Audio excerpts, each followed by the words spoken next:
Olá pessoal, tudo bem com vocês? É um prazer então receber vocês aqui nesse podcast e o nosso primeiro convidado é o professor Paulino José Orso. Professor, é um prazer tê-lo aqui no nosso podcast, tenho certeza que será um bom diálogo. Olá, uma satisfação imensa, obrigado pelo convite e espero que eu possa contribuir para compreender um pouquinho mais a pedagogia histórico-crítica. Muito obrigado, professor. Então, antes de iniciar nosso diálogo, vou passar um pouco sobre o currículo do professor. O professor possui graduação em Filosofia pela Faculdade La Salle Santo Ângelo, do Rio Grande do Sul, mestrado em Educação pela Universidade Estadual de Campinas, doutorado em Educação pela Universidade Estadual de Campinas e pós-doutorado em Educação pela UERJ.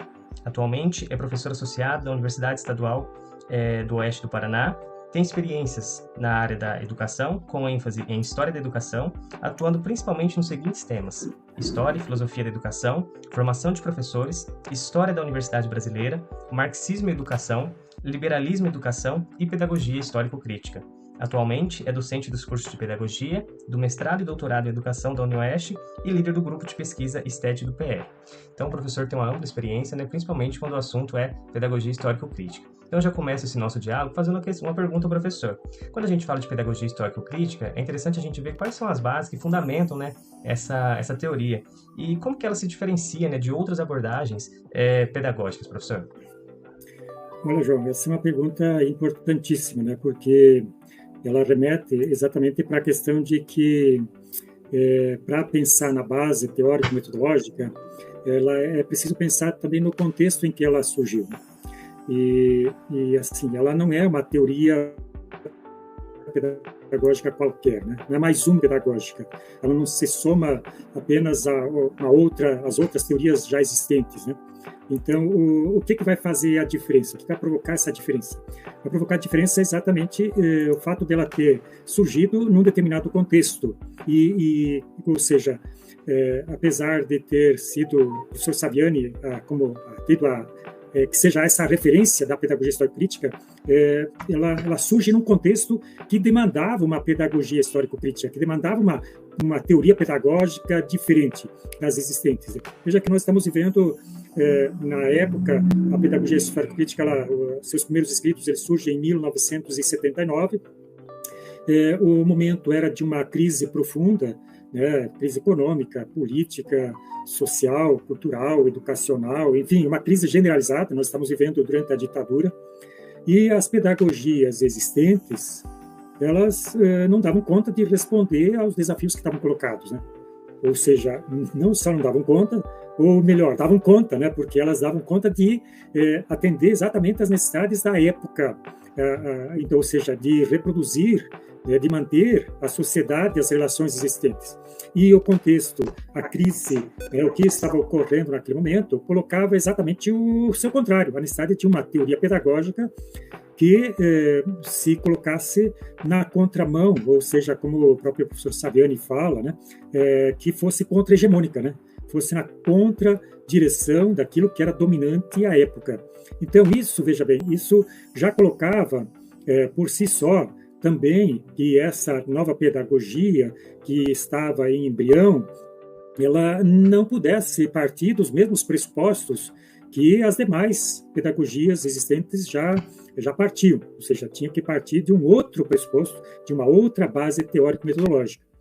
Veja, o fato de que Saviani ele seja essa referência, e ele até inclusive menciona isso, que ele deu pontapé inicial, mas de certa forma depois ela se transforma numa construção coletiva, como aliás vem ocorrendo nos dias de hoje, Ela tem uma infinidade de colegas, de docentes, professores, estudantes que estão pesquisando, que estão estudando e estão ampliando tanto o seu conhecimento quanto o seu arcabouço teórico-metodológico, quanto as próprias experiências práticas, Então, ela se transformou hoje numa teoria pedagógica que ela é assumida coletivamente, Por quê? Porque ela se coloca exatamente como uma alternativa para se pensar uma outra educação, mas não só uma outra educação que traz junto um projeto de sociedade. Esse é o mais importante, Ela traz junto um projeto de sociedade. E, de novo, não é um projeto de sociedade qualquer, ou não é um projeto de sociedade que é adequado, que se soma aos que já existiam, Tratava-se de pensar num projeto de sociedade diferente. E aí, veja que se as pedagogias existentes, ou as teorias pedagógicas existentes, elas estavam comprometidas com a classe dominante, com a reprodução da sociedade existente, do capitalismo, etc. E tal. Então, isso colocava a necessidade de que se produzisse uma teoria pedagógica que fosse na contramão disso, né? Que fosse no enfrentamento disso. E se elas estavam comprometidas com a classe dominante e com a reprodução dessa sociedade, uma nova pedagogia supostamente se exigiria dela que tivesse comprometida com a transformação social e não com a manutenção, com a classe trabalhadora, não com a classe dominante. Então, veja, isso colocava uma necessidade, uma exigência específica, né, para essa nova teoria pedagógica e, portanto, uma nova base teórico-metodológica, né? Veja, Saviani, quando está para produzir, vai dar início a essa teoria pedagógica, ele não começa do zero, né? Saviani não começa do zero. Nós temos uma série de intelectuais aí que já estão dando suas contribuições, do qual vai se somar, vai resultar a pedagogia histórico-crítica. Né? Nós temos aí, desde lá no passado, né, o próprio marxismo, nós temos aí Lenin, com toda a pedagogia soviética, nós temos Gramsci, nós temos aqui, né, se pensar mais próximo, temos Suchodolski, temos Niders, temos aqui no próprio Brasil, né, nós tivemos aí Paulo Freire, nós tivemos lá no caso, também nós tínhamos a pedagogia, a teoria, a teologia da libertação, que deu uma contribuição importante nessa perspectiva de uma teologia mais voltada para os interesses populares, e aqui tratava-se de pensar numa educação voltada para os interesses populares, ou da classe trabalhadora. E aqui nós tínhamos, então, também Libânio, tivemos Maurício Strattenberg, ou seja, nós tínhamos, já estava em embrião, só faltava alguém para meio que sintetizar um pouco essa teoria pedagógica que estava aí já sendo provocada pela realidade, né?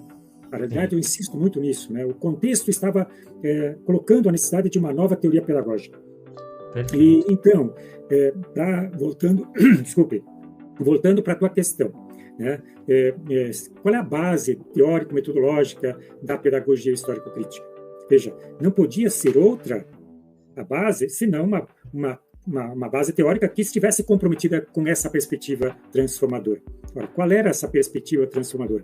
Não podia ser outra senão o marxismo, senão o materialismo histórico-dialético, né? Que eu insisto sempre, não por uma questão dogmática, não por uma questão sectária, que o materialismo histórico-dialético é o único método que está comprometido efetivamente com a transformação social. O que o Saviani vai fazer? Vai se utilizar, né, do método para pensar a pedagogia histórico-crítica nessa perspectiva transformadora.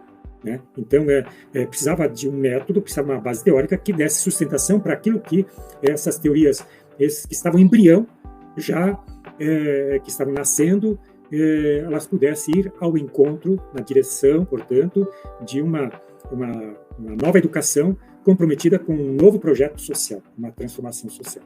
Sim, perfeito. O senhor abordou na fala do senhor, né, a questão das pedagogias hegemônicas, né, em relação com a sociedade, né, uma sociedade que na época, né, inclusive até hoje em dia, a sociedade capitalista, né, que tinha ali o capital como principal dominador.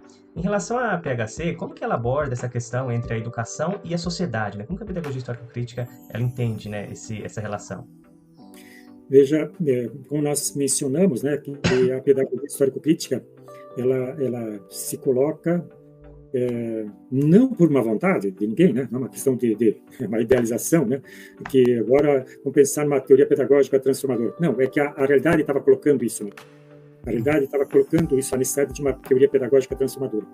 Então, o fato de articular com a educação, com o marxismo, com o materialismo histórico-dialético, que estava comprometido com a transformação, isso já colocava a necessidade, né? De que não se descuidasse da sociedade em que a educação ocorre. Ou seja, não dá para pensar a educação sem pensar a sociedade.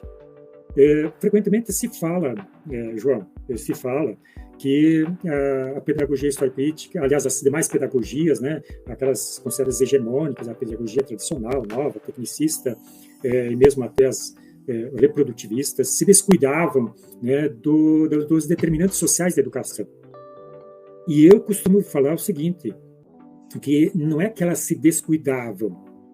Naquele momento, aquelas teorias pedagógicas dão conta exatamente dos interesses da classe dominante da época e, portanto, a educação correspondia a esses interesses. Então, não precisava se preocupar se ela com os determinantes sociais da educação, né? Porque elas eram umbilicais, digamos, né? A educação e a sociedade eram siamesas. A educação e a sociedade estavam intimamente imbricadas. Tinha uma educação para uma sociedade, tinha uma sociedade que colocava uma educação que correspondia aos seus interesses hegemônicos, dominantes. Então, não havia necessidade, entre aspas, de ficar questionando, né, se contemplam ou não os determinantes sociais, né? Agora, uma teoria pedagógica diferente e transformadora, essa sim tinha que se preocupar exatamente com os determinantes sociais. Ela tinha que se preocupar com isso. Por quê? Porque ela não podia admitir, né, simplesmente que se fizesse qualquer educação, né, de qualquer jeito. E também não poderia pensar que pudesse fazer uma educação diferente, absolutamente diferente, numa sociedade como a que estamos vivendo, capitalista. Então, era necessário que essa nova teoria pedagógica ela contemplasse e colocasse em questão exatamente a sociedade existente. Por quê? Porque, veja, se a pedagogia histórico-crítica ela se propõe a transformar, né, se ela se propõe a transformar, como transformar se não conhece? Como transformar o que não conhece? Então, veja, a pedagogia histórico-crítica ela não se trata apenas de uma teoria pedagógica que está voltada para a mera transmissão, o repasse, né, do ensino, como, aliás, a escola sem partido, essa coisa toda, né, que nós tínhamos nos últimos tempos, elas queriam exatamente fazer, né? Limitar o trabalho pedagógico a um mero repasse, uma mera transmissão, e não só transmissão de qualquer conhecimento, não, é só de alguns conhecimentos, nem de todos os conhecimentos, né? Então, de uma forma abstrata, oca, vazia, né, ascética e tal. Então, veja, se a pedagogia histórico-crítica está comprometida com a transformação social, necessariamente ela precisava contemplar a sociedade no sentido de que não contemplar a sociedade, não ficar apenas discutindo sociedade, mas pela educação, possibilitar o acesso aos conhecimentos que permitem compreender a sociedade.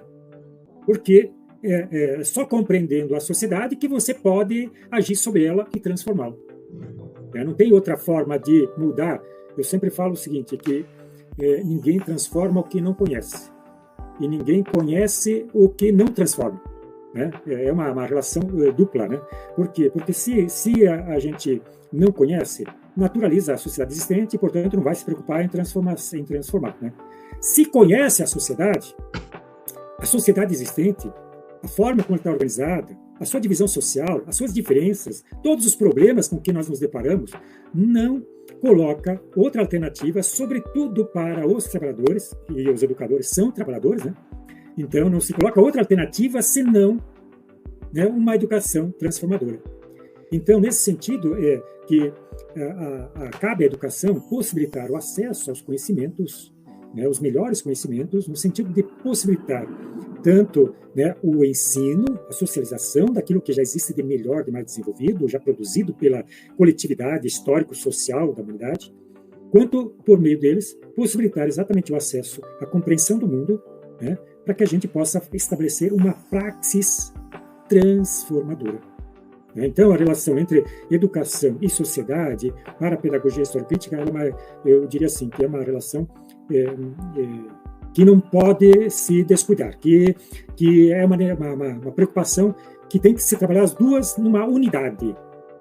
É claro que, nessa perspectiva também, é importante dizer o seguinte, que o trabalho pedagógico é um tipo de trabalho no interior da sociedade. A sociedade ela é muito mais ampla do que o trabalho pedagógico, do que o professor, do que a escola, né? Então, é lógico que as determinações macro, né, da totalidade social, elas são maiores sobre a escola do que da escola sobre a sociedade. Então, elas são mais determinantes, digamos, as determinações sociais do que as determinações da educação. Mas, pelo trabalho pedagógico, a pedagogia histórico-crítica parte do pressuposto exatamente de que, diferente do que entendiam as pedagogias reprodutivistas, né, que achavam que a sociedade, que a educação era somente determinada, né, a pedagogia histórico-crítica defende que ela também é determinante, na medida em que por meio da educação, a gente possibilita o acesso ao conhecimento e, portanto, o conhecimento do mundo, né? A educação não é outra coisa senão o conhecimento do mundo. Né? Eu trabalho com o conhecimento, e o conhecimento significa as transformações históricas que produzimos ao longo da nossa trajetória na humanidade. Então, isso significa assim que, pelo conhecimento disso, né, através da educação, pelo conhecimento da sociedade, se possibilita agir sobre ela, não no sentido de apenas continuar de forma natural, as mudanças naturais, mas sim fazer de forma intencional, no sentido de provocar uma transformação, no sentido daquilo que são os compromissos históricos da classe trabalhadora, ou seja, com a transformação social, com a construção de uma sociedade efetivamente humana, e humana para todos, né? Sim. Perfeito, professor. Muito bem. Nesse sentido, professor, a gente sabe, né, um dos objetivos da PHC, da Pedagogia Histórico-Crítica, é a transformação social, que o senhor até citou aí. O que se daria essa transformação social, né? De que forma, segundo a PHC, ocorreria isso? Olha, veja, alguns falam, né, que na perspectiva daquilo que o Paulo Freire coloca, né, a educação sozinha não transforma a sociedade. A educação sozinha não transforma. A educação transforma, mas não sozinha. Eu penso o seguinte, que a gente precisa cuidar primeiro com aquilo que a gente fala. Precisamos ter muito cuidado, porque aquilo que a gente fala, experimente pensar, você, João, e quem vai nos ouvir também, experimente pensar se a gente pensa de uma forma e age de outra. Não, a gente é muito coerente. A gente é bastante coerente, a não ser que a gente tenha problemas, né, de ordem física, orgânica, enfim, algum problema de saúde que exige algum cuidado, alguma ajuda de profissionais especializados. Mas, no contrário, nós somos bastante coerentes, ou seja, conforme a gente pensa, a gente age. Conforme a gente pensa, a gente age. Então, quando nós falamos, João, que a educação não transforma a sociedade, ou não transforma sozinha a sociedade, veja, onde está o peso disso? No não. Né? No não transforma. Olha o peso que tem a palavra não para a gente. Então, veja, se a gente coloca assim, ela não transforma, ou não transforma sozinha, mas por que eu vou me empenhar em transformar se ela não transforma? Veja, então, ao invés de me preocupar com o conhecimento, com o diagnóstico, com a realidade, no sentido de me apropriar dela, para ver como é que eu vou agir nela, eu já de imediato, eu falo assim, eu relativizo, eu digo, não vai transformar, ou vai transformar um pouquinho, né? Não vai transformar sozinho, vai fazer um pouquinho. Ora, veja, eu penso que o nosso trabalho pedagógico, ele é fundamental. Depende do como nós fazemos. Isso vai fazer a diferença naquilo que os nossos alunos vão pensar e vão agir. É claro que nós não fazemos mágica, e eu falei anteriormente que os determinantes sociais são muito maiores do que o determinante da escola, de um professor que fica 1 hora de uma turma por semana, né? O aluno que fica lá na escola 5 dias por semana, mas mesmo assim nós não temos professores e professores, né? Então não é uma educação como sendo uma unidade teórico-metodológica comprometida com um projeto, com um planejamento que tem, assim, começa sabendo de onde está, onde quer chegar, e todos estamos articulados na mesma direção. Ou seja, então o ato pedagógico é muito complexo, né?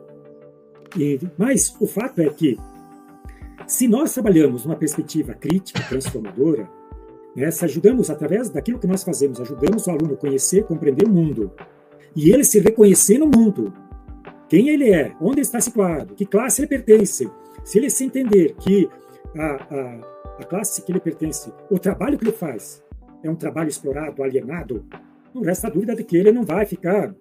Se ele compreender isso e se compreender, não vai ficar de braços cruzados esperando a morte chegar, né? Então, veja bem, faz a diferença, João, faz a diferença o trabalho, como a gente faz o trabalho, como a gente entende o trabalho, como a gente pensa o trabalho. É claro que eu não vou transformar o mundo sozinho, mas não importa se eu não vou trabalhar sozinho, não é isso que está em questão. É que se você fizer isso, se eu fizesse, se outro colega fizesse, nós todos pensarmos nessa perspectiva, veja a diferença que faz. Agora, você imagine a diferença que faz também se a gente falar, não transforma. Então, qual é o teu compromisso? Qual é o teu envolvimento? Qual é a tua até onde você luta? Qual é o teu limite? Tem uma dificuldade? Parou aí, porque, sabe, é difícil, não vai dar, não sou eu, não depende de mim, sabe? Então, assim, nós temos que cuidar muito com isso, né? Então, veja, nessa perspectiva, o professor, né, pelo trabalho que faz, ele pode, de fato, dar uma contribuição importantíssima nesse sentido de construir mover, né, pelo trabalho que a gente faz, pelas discussões que a gente faz, pelo trabalho que a gente realiza na sala de aula, ajudar o aluno a compreender o mundo e ajudar a ele, né, para que ele, de fato, ele seja o agente transformador, ele se insira nessa sociedade como agente transformador. E é claro que com todas as complexidades que isso existe, que está envolvido, né? Mas, de qualquer forma, faz a diferença na medida em que nós temos esse compromisso e nos colocamos como o desafio, né? Colocamos como o desafio de fazer do nosso trabalho um trabalho que vá ao encontro dos interesses da nossa condição existencial, da humanização, né? Da classe trabalhadora, o compromisso com a classe trabalhadora. Faz a diferença. Sim, perfeito, professor. Ainda nesse sentido, a gente sabe que na escola existe uma relação íntima, né, entre o professor, né, e o estudante. Nesse sentido, como que a pedagogia histórico-crítica ela influencia as práticas, né, de ensino e de aprendizagem, né, desses dois atores? Veja, as diferentes teorias pedagógicas elas dão diferentes enfoques, né? Se a gente pensar, por exemplo, da educação tradicional, né, a relação professor-aluno era muito diferente do que ocorre hoje, né? A relação professor-aluno era uma relação diretiva, de certa forma autoritária. Veja, eu vou te falar uma coisa assim, eu tive já na universidade, nem estou falando nas séries iniciais ou no ensino médio, que na época se chamava científico, né? Na minha época era científico, que era o ensino médio. Ou seja, vigorava a educação tradicional e depois surge aí nesse período o tecnicismo. Então, mas o científico o nome vem de ciência, valorização da ciência, claro que no sentido positivista da ciência. Mas nesse momento, veja, a preocupação era que se tinha um professor que dominava os conteúdos, o conhecimento, e que cabia a ele, então, ensinar o aluno papel pacífico de receptor. Aquilo que o Paulo Freire, de certa forma, fala também de o aluno e o professor, né, estabelece uma relação mais ou menos bancária, né? O professor sabe, deposita na cabeça do aluno, né, os conhecimentos, né? Então, era mais ou menos isso que ocorria na educação tradicional. Na educação nova, a coisa muda, né? Muda e se inverte, e o centro passa a ser o aluno. Então, ao invés de ter uma pedagogia diretiva, né, nós temos, por parte de Carl Roger e outros intelectuais que vão defender uma pedagogia não diretivista, e que o aluno seja o centro, que ele seja o definidor daquilo que lhe interessa. Então, o professor se transforma num mero facilitador, num mero apoio, num mero acessório do ato pedagógico. A pedagogia histórico-crítica, ela pensa muito diferente. Ela não descarta nem o papel do professor e nem descarta o papel do aluno. Não supervaloriza o papel do professor, nem supervaloriza o papel do aluno. Entende essa relação como uma relação recíproca, mas uma relação recíproca não entre iguais, como, no caso, defende a pedagogia nova, quase que isso, né? Não é que ela defenda isso, mas explicitamente, mas ela, na prática, é como se fosse, né? E, então, a pedagogia histórico-crítica, ela entende que o professor e o aluno estão numa relação de ensino-aprendizagem. Então, a relação de ensino-aprendizagem cabe papéis diferentes. Não necessariamente melhores ou piores, né? Superiores e autoritários, mas supõe-se que o professor, ele passe por todo um processo de preparação, de formação, de credenciamento social, se habilite e diga, expresse, represente que ele está habilitado agora para ensinar. O aluno, ele tem experiência, tem conhecimento, tem do cotidiano, tem da vida dele, da etapa correspondente à etapa de desenvolvimento dele. Então, cabe ao professor fazer o quê? Interagir com o aluno, entrar em sintonia com o aluno para poder possibilitar, ajudá-lo a sair do estado em que ele se encontra, superar a visão de mundo que ele tem naquele momento, ajudar que ele consiga sistematizar sua concepção de mundo, né? E possa transitar, né, daquela etapa em que se encontra, daquela fase em que se encontra, do nível de desenvolvimento que se encontra, né, para um nível superior, né, que supõe-se, eventualmente, que ele, entre aspas, né, chegue ao nível do professor, né, que supõe-se que o professor também, veja, nós não podemos falar que todo professor tenha exatamente isso, né, tem esse conhecimento sistematizado, organizado e que dessa forma. Mas supõe-se que o professor seja isso, né? E aí se justifica o papel do professor. O papel do professor, ele se justifica exatamente por não ser igual ao aluno. Se ele é igual ao aluno, não precisa ser professor. Já, o aluno é suficiente, autossuficiente por si mesmo, né? Então, na pedagogia histórico-crítica, utilizando uma figura da psicologia histórico-cultural, cabe ao professor fazer o quê? Partir do desenvolvimento real, ou seja, daquilo que o aluno já sabe, já conhece, já consegue fazer por conta própria, para atingir aquilo que ele pode, já está com a possibilidade de vir a ser, se transformar, conquistar, mudar, atingir, né, um patamar superior. Então, cabe a esse processo, né, fazer com que, pela mediação do trabalho do professor, da educação, ele ascenda a um nível mais elaborado, científico. Nós poderíamos ainda aqui, João, acrescentar um outro elemento, que é aquilo que a pedagogia histórico-crítica trabalha, né? Que é mais ou menos assim, que é bastante conhecido pelos chamados 5 passos da pedagogia histórico-crítica. Os chamados 5 passos da pedagogia histórico-crítica. Depois, isso, com o tempo, foi mudando de nome e agora se fala mais em momentos da pedagogia histórico-crítica articulados entre si. Mas, veja, o processo pedagógico, o que eu quero chamar a atenção assim, é que o processo pedagógico, ele precisa partir o quê? Da base real, em que o aluno, que o professor se encontra, ou seja, aquilo que nesses 5 passos ou 5 momentos se fala da prática social inicial, né? Da realidade em que ambos vivem, o mundo em que estão situados.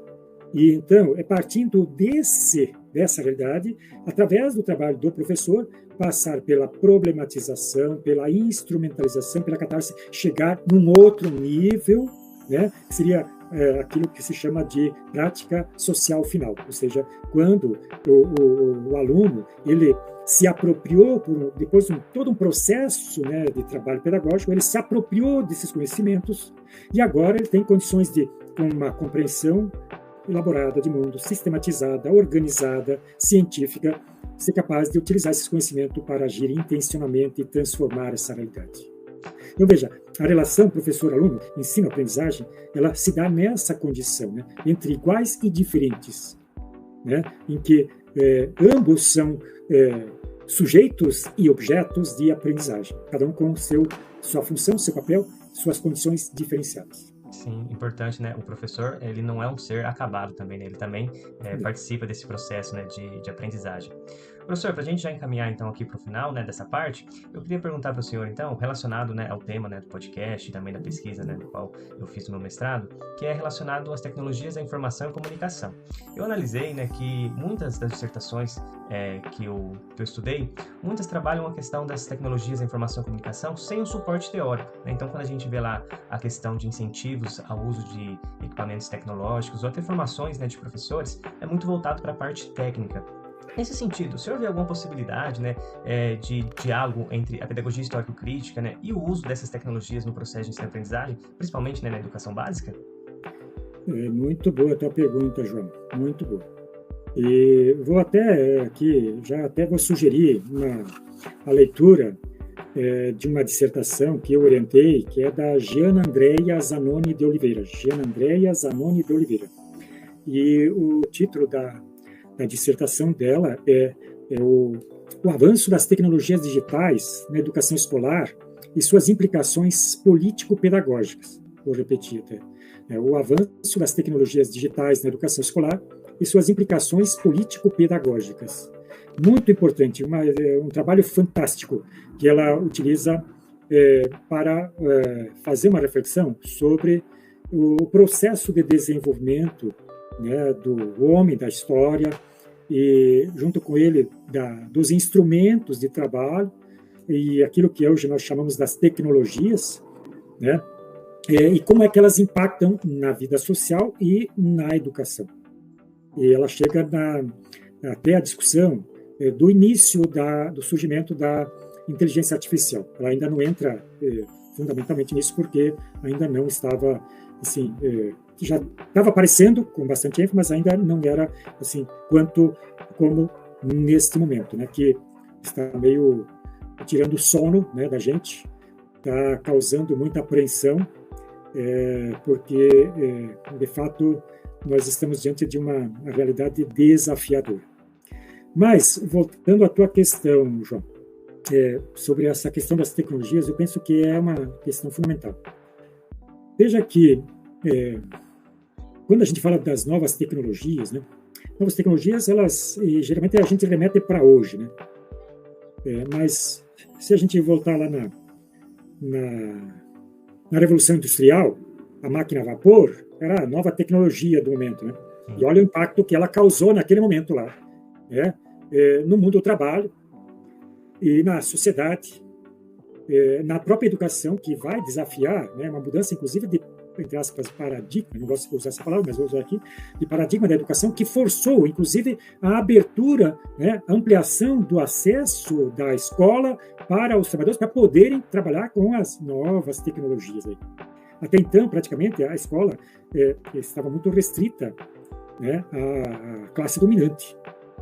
E claro que aí, desde o século XVI, XVII, com a Reforma Protestante, já surge a demanda dessa ampliação da escola. Por quê? Porque quando Lutero vai fazer a Reforma Protestante, ele vai defender que cada crente leia a Bíblia, interprete a Bíblia na sua própria língua. E não fique mais submisso à interpretação do clérigo que só fazia isso no latim. Então, com isso, ele indiretamente, Lutero vai defender a ampliação da escola para que o crente pudesse aprender a ler. Ele não sabia como é que interpretar a Bíblia na sua própria língua, você não sabia ler e escrever. Então, ele precisava. Então, com isso, de certa forma, ele induz, ele não defende isso. Mas eu estou dizendo que indiretamente isso vai provocar, né, esse impacto lá. E também, na medida em que, por exemplo, nós temos outros intelectuais que articulados à burguesia que vão estimular exatamente a necessidade de dominar, por exemplo, Adam Smith, né, que vai defender a necessidade de os trabalhadores dominarem minimamente as primeiras letras, né, os códigos, a escrita, enfim. Mas sempre o fizeram com o cuidado de que a escola não escapasse do seu controle. A escola, que a educação, que o ensinamento, ele não se voltasse contra a classe dominante. Que o trabalhador se utilizasse para compreender o mundo, para ter consciência da sua condição, consciência do mundo e agisse no sentido transformador. Então, a classe dominante sempre teve isso presente. Né? Sempre teve isso presente. Inclusive hoje. Já vista o que está acontecendo, né, no âmbito do Ministério da Educação, depois do golpe de 2016, sobretudo. Já vinha isso acontecendo, mas se intensifica muitíssimo a partir do golpe de 2016, quando a classe dominante se apropria, bota a mão, né, do Ministério da Educação para doutrinar, né, tudo aquilo que eles fizeram e condenavam, e passaram a fazer o quê? Doutrinação pedagógica. Né? E aí, junto com a escola sem partido, com o homeschooling, com a questão dos pastores dentro do ministério, dando um enfoque apenas, né, místico, religioso, acabando com toda promovendo um ataque direto, né, à filosofia, à antropologia, à história, à geografia, sociologia, ou seja, às ciências humanas. Então, foi um aparelhamento e um doutrinamento que se fez até então e que até hoje nós não conseguimos nos emancipar disso, porque o Ministério da Educação está lá dominado pela Fundação Lehman, por outra Fundação Itaú, por outra Fundação Ayrton Senna e outras empresas que estão, e fundações que estão lá dentro e que estão determinando como tem que ser a educação. Mas veja, a questão das tecnologias, elas já estão colocadas desde a pedra lascada, a pedra polida, a pedra lascada, era um instrumento mais aperfeiçoado da época. Era a tecnologia da época. Né?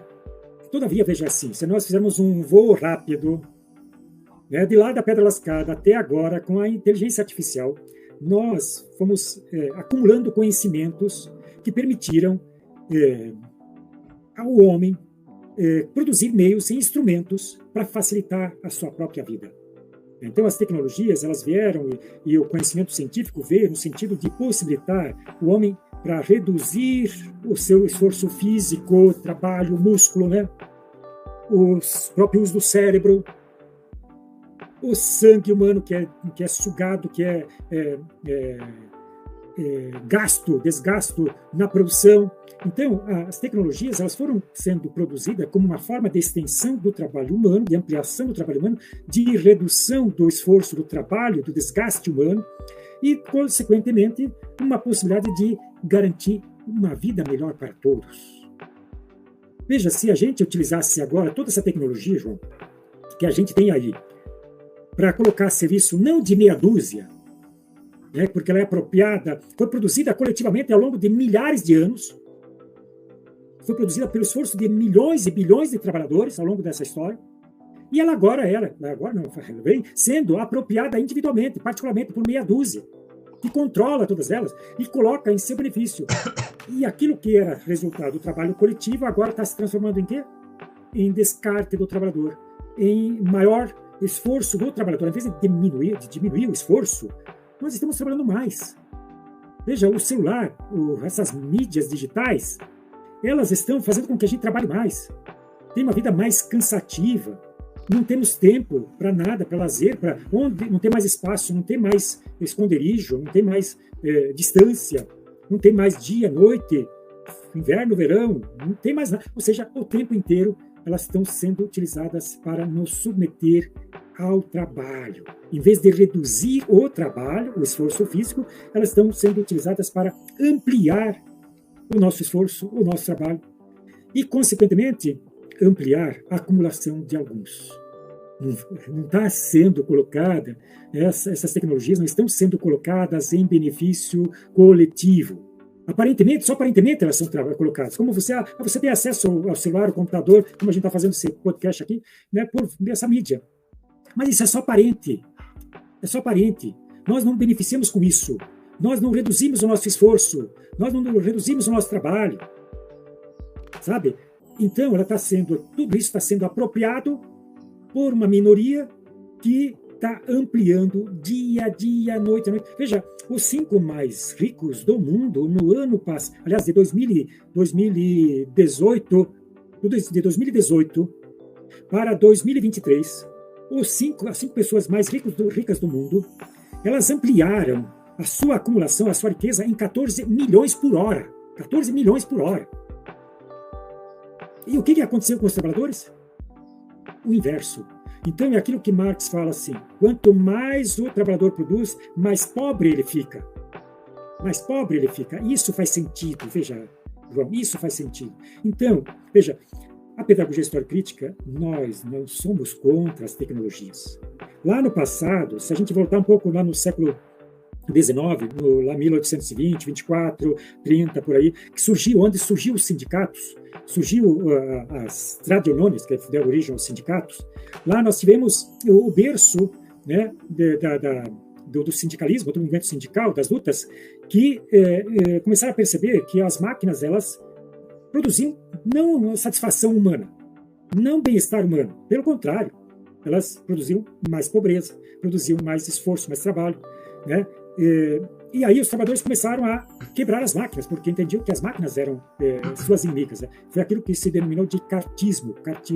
Então o cartismo foi um ataque às máquinas. Né? E nós não somos defensores do cartismo moderno, atual. Nós somos a favor de que as máquinas elas sejam utilizadas como ferramentas, como utensílios, como formas de ampliação das possibilidades e extensões humanas para reduzir o nosso trabalho e garantir uma vida de qualidade, uma vida plena. Então, é socializar a produção. Mas isso não ocorre só, não vai ocorrer só com a tecnologia.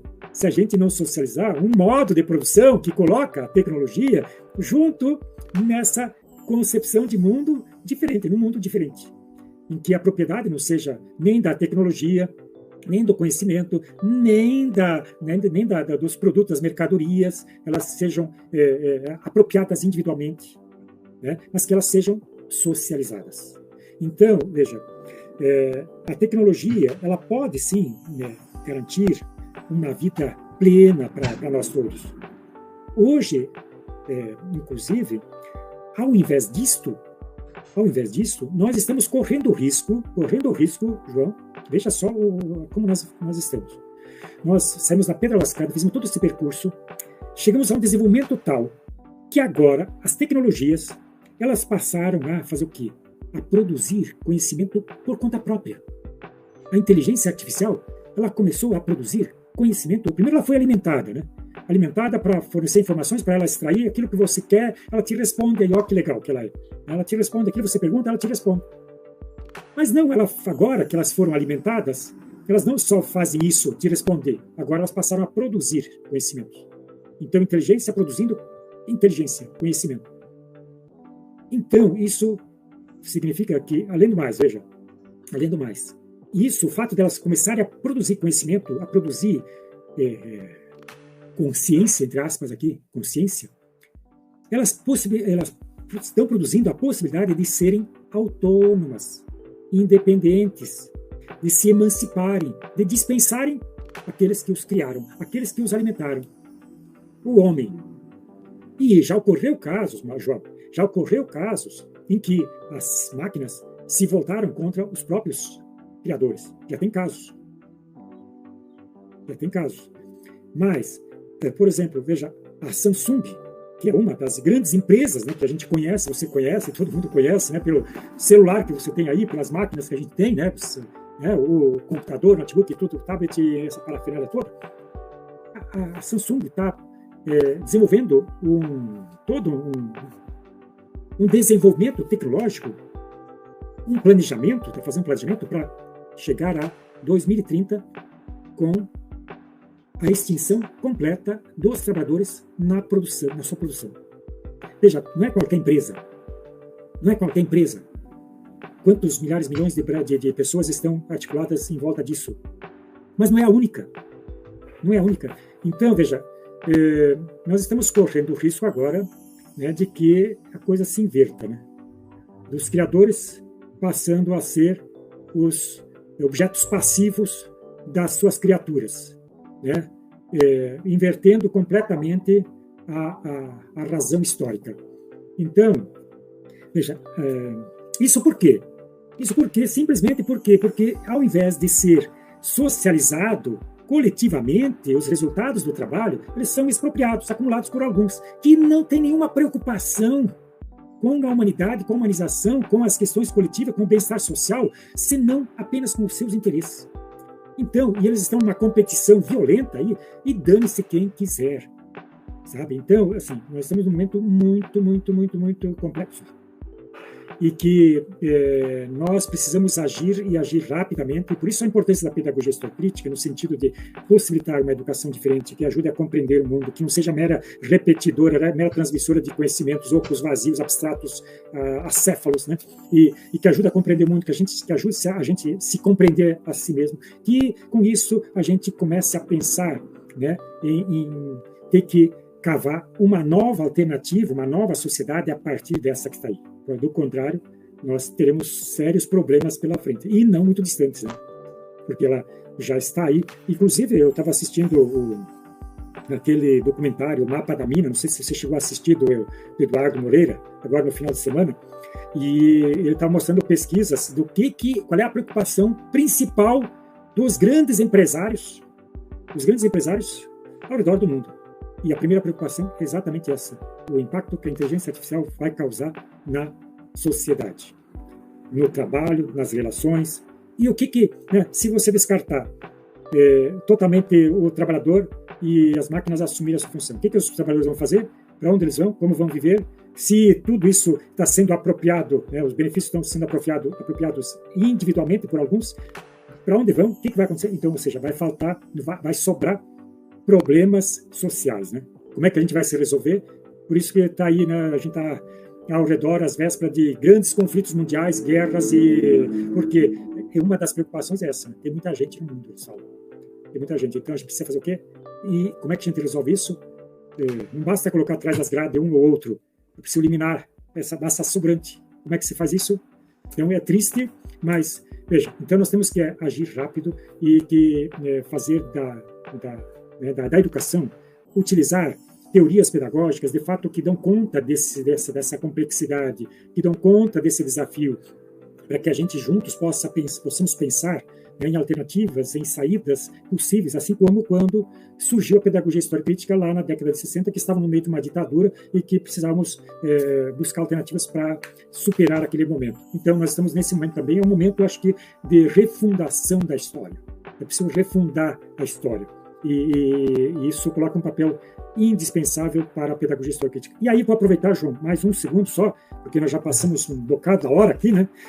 Vou aproveitar para fazer o seguinte: nós, e você, inclusive, participa disso, vou fazer propaganda, né, dos grupos de estudos da pedagogia histórico-crítica, né? Nós temos esse coletivo de grupos de estudo que estão aí pelo Brasil afora e que nós agora, já estamos na 7ª etapa, vamos lançar agora a 8ª etapa agora entre 20 e 25 de fevereiro, e que cada um em sua escola, em seu município, onde quer que esteja, pode organizar um grupo, conhecendo ou não a pedagogia histórico-crítica, as pessoas podem organizar lá um grupo de estudo sobre a pedagogia histórico-crítica. Então, a gente vai estar fazendo essa divulgação disso nos próximos dias, aí no próximo mês, e esperamos que a gente possa se somar tanto na compreensão da pedagogia histórico-crítica, quanto na divulgação, no compromisso de a gente levar adiante essa teoria pedagógica, porque ela é indispensável para pensar numa nova educação e numa nova sociedade. João, desculpe o alongar da hora, mas obrigado pela... Imagina, professor. Inclusive, eu serei um desses que vai organizar um grupo agora, né? Participei 2 anos, né, como participante, agora vou organizar um aqui na minha cidade. Muito bem, João. Obrigado, que legal. Mas agradeço muito, professor. A gente consegue ver a importância de ter uma base teórica, não só, né, na academia, mas os profissionais, né, que atuam no ensino básico também. Eu vejo muito isso, né, a questão de que falta, querendo ou não, essa base teórica para a gente lidar, né, com os desafios que a gente tem na educação. E assim como o senhor falou, quando a gente transporta para a escola tudo isso que a gente vê acontecendo na sociedade, essa própria questão, né, da inteligência artificial, quando isso é transportado para dentro da educação, o que vai virar do professor, o que vai virar do aluno? Como o senhor falou, o professor vai ser um mero repetidor de conteúdo, vai ligar a televisão lá, assista, né, isso aqui. Ou seja, é importante a gente ter essa criticidade, né, quando a gente fala de educação. Professor, muito obrigado. Eu sei que, embora a gente seja de férias agora, mas a vida de um professor é corrida. Então, agradeço imensamente por ter disponibilizado esse tempo aqui no nosso podcast. João, eu que agradeço, foi uma satisfação imensa. Eu já participei de muitas lives sobre a pedagogia histórica, muitas mesmo. O ano passado, acho que eu fiz umas 25, o anterior, acho que mais do que isso, mas nunca tinha participado de um podcast.